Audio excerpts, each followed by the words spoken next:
The 991 Gen 1 has a direct injection motor. There are now two fuel pumps. The low pressure pump is in the tank and a high pressure pump runs off the left side camshaft indicated by the red arrow. This is actually a very easy job. It's just time consuming if you do it correctly. While you may be able to find places that will tell you you don't need to move this and that, in the end you will only cause you more time and headaches than if you just do it correctly to start. You're going to be working around fuel here and high pressure fuel at that. Let's start with some safety precautions. Always work in a well-ventilated area free from any source of ignition like hot water heaters or incandescent shop lights. As always, when you're working on your car, you should be wearing safety glasses, but now is a good time to get some chemically resistant gloves as well. Make sure the car is stone cold and depressurized as possible. These cars hold fuel pressure for a long time. If possible, let it sit for a few days, but overnight at the minimum. The pressure at the injectors is 1,700 pounds, so the longer you let it sit, the better. Most importantly, have a properly rated and fully charged fire extinguisher ready and know how to use it. I recommend, especially if this is the first time doing this, that you remove the rear bumper guard, exhaust, and engine carrier. You can find articles and videos for all of those procedures on our site. While this may seem like a lot of work, it really will help speed things up and give the angles to see, remove, and reinstall things correctly. With everything out of the way, you have access to the high-pressure fuel pump. It is protected by a cover plate, red arrow. Depending on the model of your 991 Gen 1, you may have a different thermostat housing that includes the temperature sensor, red arrow. This will not affect any of the steps and procedures are the same. Drain the coolant using a 6mm Allen, red arrow. You're going to be removing the line on the thermostat housing to the left of the plug.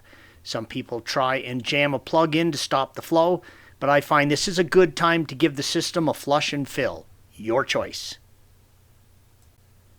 You will be working on both the electrical connector for the pump, red arrow, along with the line into the thermostat housing, blue arrow. Squeeze in on the clip on the electrical connector and pull it down and out from the pump, red arrow. Use a set of needle nose pliers and gently squeeze in on the connectors and separate the electrical line and set it aside, red arrow. Use an E10 torque and remove the fastener holding the coolant line to the cover plate. Use an E10 torque and remove the single screw, red arrow, holding the bracket to the line in place. Pull the line out from the housing. Even though you have drained the coolant, additional coolant will flow out, so be prepared to catch it. This is where some people who didn't drain the coolant try and plug the hole. Always replace the two gaskets on the line, red arrow. Move the coolant line out of the way, blue arrow. Next, remove the 3 E10 torque screws holding the cover in place, red arrows. Remove the 3 E10 torque screws holding the protection bracket in place and remove the bracket, red arrows. Before you remove the final 2 mounting screws, unscrew the fuel line fittings. Use a 17mm wrench, red arrow, and a 14mm wrench, blue arrow. Use care on these fittings. They should unscrew easily and have no damage to the threads. If the threads are damaged, you need to replace them. Fuel is going to spill out here, especially from the high pressure line and especially if you have not let the car sit for a long time.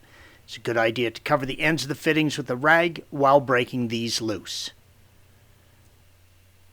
Use an E10 torque and remove the 2 remaining fasteners indicated by the red arrows. Wiggle and pull the pump straight back and out. Note the orientation of the pump flanges for reinstallation. There is a nub, green arrow, on one of the flanges that must sit in the corresponding opening in the motor. Always lubricate the O-ring with Kluber Plus gel or equivalent. Here you can see there is a deeper cutout in the flange in the motor that needs to be lined up with. Installation is the reverse of removal. If the pump does not go back in easily, then you do not have the flanges lined up correctly. Do not try and force it. Lightly lubricate the fuel line threads with Porsche high-pressure fuel thread lubricant and easily hand thread the fittings into the lines. Do not cross-thread them, and if you do, replace them. Torque all of the E10 fasteners to 13 Newton meters or 9.5 foot-pounds, and the fuel line fittings to 20 Newton meters or 15 foot-pounds. You will now need to bleed the fuel injection system through your diagnostic tool. Please see our article on first starting and bleeding the fuel system for additional assistance. Thanks for watching. Be sure to subscribe to our channel and check out another video in this series.